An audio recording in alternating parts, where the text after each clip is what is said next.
Robert Scales, and I'm talking to you about This Week in Comics.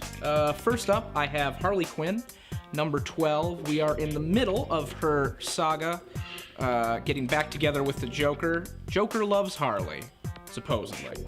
Harley and Red Tool team up, I would say, to confront the Joker and his attempt to get back with her. He makes a less than compelling case. It's a pretty interesting book, and it's rather hilarious. I definitely give it a look if you enjoy the rather disturbing dynamic between Harley and the Joker, and if you want to see her really take charge of the whole situation. Next up, I've got Batman, number 15, start of a new arc in the Batman series. I've been really enjoying this one.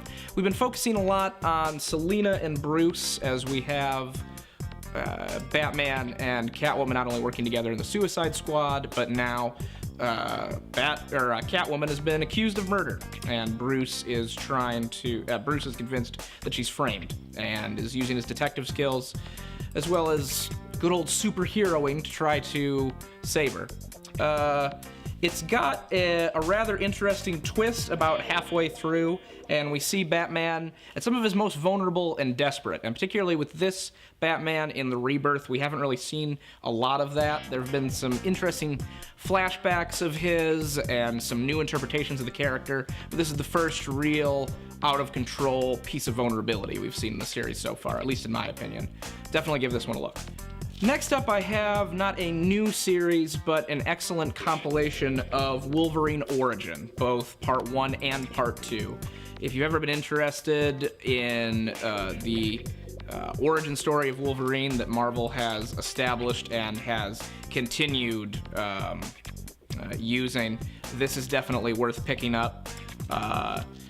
Wolverine Origin was well received when it came out, and I think it still holds up. We go back to Wolverine all the way to the beginning, over 100 years ago, when he was born in Canada, and as well as going through the entire saga of the Weapon X project. There are a few of the iconic alterations to the character were first presented in this book, such as the bone claws, as well as his previous marriages and stuff like that.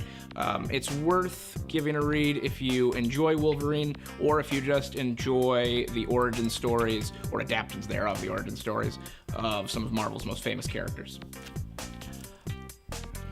For those of you that have been in the store, you may have seen our large bundle display. The comic bundles at GOB are completed miniseries that we put together once we have all of the issues in good condition of a single miniseries. They're a great way to jump into a story or one small part of a story that you may have either missed or just have an interest in, and they also are a great way if you're not looking to collect the hardcover or trade paperback of a story, but you want to have each individual issue.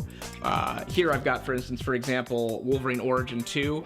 Before I had mentioned that we have the complete collection that includes Wolverine Origin 1 and 2. But if you're not looking for the hardcover and you wanted to actually see how it was originally published in the individual issues, we have literally, gotta be over 100 now, bundles out there. So please give them a look, and hopefully you'll find something you enjoy. Thanks.